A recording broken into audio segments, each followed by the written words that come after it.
Assalamualaikum warahmatullahi wabarakatuh. Halo, apa kabar anak-anak? Semua sehat kan? Nah, pembelajaran kali ini kalian ditemani bersama saya, Bapak Hendra Atmaja. Nah, adapun materi yang akan kita pelajari hari ini adalah tentang masih berkaitan dengan teks eksplanasi. Nah, pembelajaran kemarin kita sudah belajar tentang apa itu teks eksplanasi. Masih ingat kan anak-anak? Ya, teks eksplanasi adalah materi tentang yang menjelaskan fenomena atau peristiwa yang terjadi. Nah, hari ini sebelum kita memulai pelajaran, mari kita bersama-sama membaca doa agar kita belajar dengan lancar. Berdoa, mulai. Berdoa, selesai. Nah, anak-anak, hari ini kita akan membahas kelanjutan dari materi eksplanasi sebelumnya, yaitu kita membahas tentang struktur dan kaidah kebahasaan teks eksplanasi. Nah, sebelum kita masuk ke pembelajaran, Bapak akan menyampaikan dulu tujuan pembelajaran kita hari ini. Yang pertama, setelah mengikuti pembelajaran ini, anak-anak diharapkan mampu menelaah struktur teks eksplanasi dengan tepat. Yang kedua, menelaah kaidah kebahasaannya teks eksplanasi juga dengan tepat. Materi pembelajaran kita akan kita lanjutkan, tapi setelah pesan berikut ini.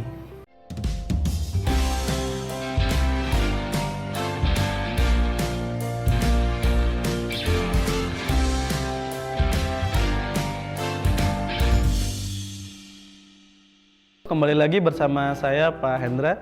Nah, anak-anak, kita lanjut membahas materi kita hari ini, yaitu menelaah teks eksplanasi. Nah, di depan ini ada materi tentang peristiwa banjir.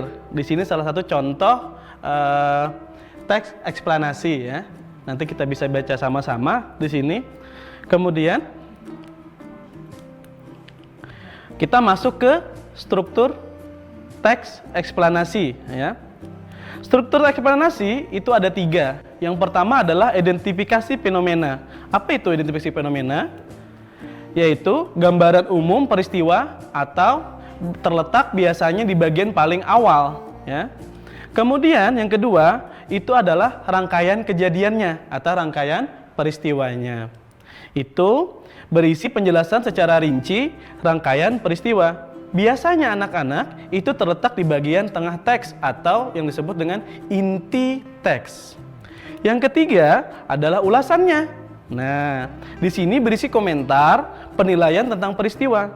Itu biasanya terletak di akhir teks. Nah, ini contohnya ya. Nah, di sini kita bisa lihat.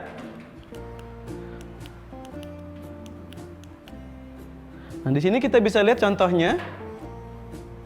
Di atas ada kata banjir. Nah, peristiwa banjir adalah ini menjelaskan tentang awal peristiwa, itu disebut dengan identifikasi fenomena. Sedangkan di paragraf 2 ini adalah rangkaian terjadinya peristiwa. Di situ ada kata dapat terjadi di sungai, ketika dan sebagainya. Itu adalah masuk rangkaian peristiwa. Kemudian yang ketiga itu adalah ulasan. Itu berisi tentang komentar atau pendapat kita tentang peristiwa itu. Jadi anak-anak seperti itu ya untuk struktur teks eksplanasi. Oke anak-anak, setelah kita struktur kebahasaan, sekarang kita masuk ke kaidah kebahasaan teks eksplanasi. Tadi struktur sudah ya, bisa dipahami anak-anak ya. Sekarang kaidah kebahasaan yang pertama adalah konjungsi kausalitas ya.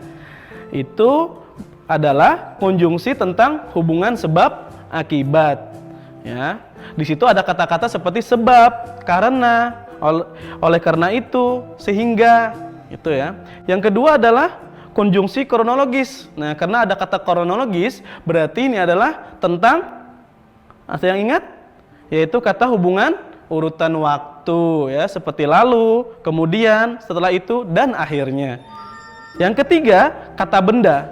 Ini bukan merujuk kepada sesuatu yang menyiarkan, tapi kepada peristiwanya. Misalnya kata ganti banjir, jadi air bah dan sebagainya seperti itu ya. Yang terakhir adalah kata istilah. Nah, di sini biasanya kata-kata yang sesuai dengan topik yang dibahas. Seperti itu ya. Nah, ini contohnya. Nah, kata benda itu yang warna pink ya, ungu. Banjir ini ya. Nah, ini adalah kata benda. Kemudian ini warna hijau anak-anak. Kemudian itu adalah kata konjungsi kronologis. Nah, kemudian kata yang biru mengakibatkan, ini yang disebut dengan contoh tadi konjungsi kausalitas. Dan yang terakhir yang warna merah itu adalah kata istilah. Oke, sampai sini anak-anak bisa dipahami dulu ya. Kita pelan-pelan saja. Nah, untuk segmen berikutnya Bapak akan menyampaikan kesimpulan dan penugasan. Jadi untuk ini kita rehat sejenak ya anak-anak.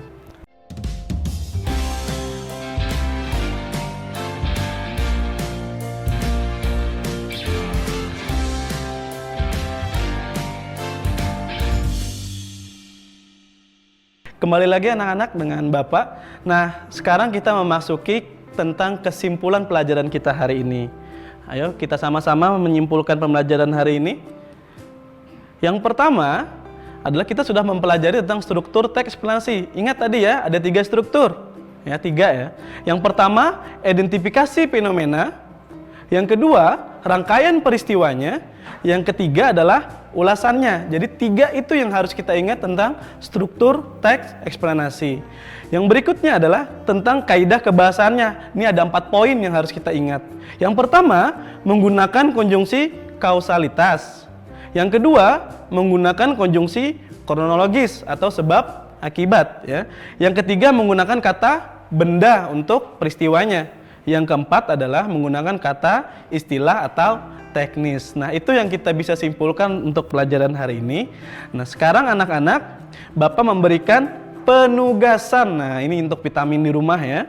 Yang pertama, bacalah teks eksplanasi berikut ini dengan seksama. Nah, ini teks eksplanasinya tentang petir ya, peristiwa petir, kilat atau halilintar. Ya, silahkan dibaca dengan seksama teksnya.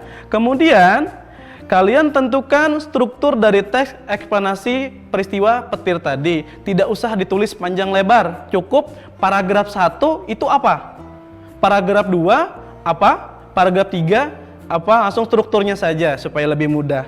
Kemudian tentukan kaidah kebahasaan dari teks eksplanasi tersebut. Mana yang termasuk konjungsi kausalitas, mana yang termasuk konjungsi kronologis, kata benda, dan istilah. Cukup mudah kan tugasnya anak-anak? Silahkan dikerjakan di buku tugas kalian.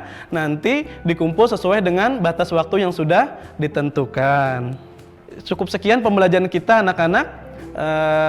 Dan Bapak ingatkan lagi sebelum Bapak tutup tentang protokol kesehatan terus dijaga. Selalu mencuci tangan dengan sabun setiap ingin melakukan sesuatu apapun. Dan kemudian untuk setiap keluar harus selalu memakai masker apabila keluar rumah, menjaga jarak aman minimal 1 meter dan hindari kerumunan. Nah, untuk mengakhiri pembelajaran hari ini, mari kita berdoa sama-sama. Berdoa mulai. Nah, sekian pembelajaran dari Bapak, semoga bermanfaat dan selamat mengerjakan tugasnya di rumah ya. Sebelum Bapak akhiri, Bapak akan bersyair. Mawar melati indah di taman, indah lagi kembang selasih. Akhir kata Bapak ucapkan, cukup sekian dan terima kasih. Assalamualaikum warahmatullahi wabarakatuh.